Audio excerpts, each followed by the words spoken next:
स्वच्छता ही सेवा अभियान रे ओडिशा को देशर टॉप 3 क्लीनेस्ट स्टेट करने को मुख्यमंत्री मोहन चरण माझी अपील। गुरुवार भुवनेश्वर रे श्री लिंगराज मंदिर निकट में स्वच्छता ही सेवा कैंपेन अधीन रे एक विशाल परिष्कारता अभियान आयोजित हैला। एथिरे मुख्यमंत्री मोहन चरण माझी, मेयर, मंत्री, विधायक और साधारण लोक अंशग्रहण कले। मुख्यमंत्री कहवा अनुसार आमे समस्ते मिसी ओडिशा को देशर टॉप 3 क्लीनेस्ट राज्य करने को पड़िबो।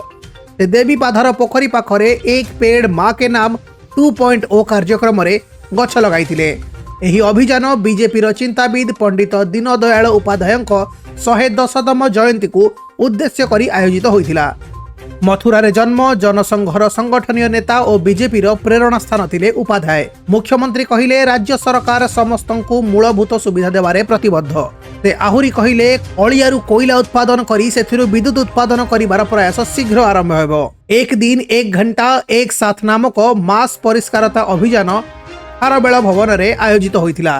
प्रोग्राम शेष रे प्रिंसिपल सेक्रेटरी उषा पाढ़ी समस्तंकु स्वच्छता प्लेज देई घरे और समाज रे परिष्कारतार स्पिरिट आगकू नेबाकू आह्वान कले। मुख्यमंत्री स्पष्ट संदेश, क्लीनलेस रे ओडिशा को देशर टॉप 3 स्टेट मध्य रे रखिबा। आमे सबु मिसी ओडिशा को देबा नुआ परिचय।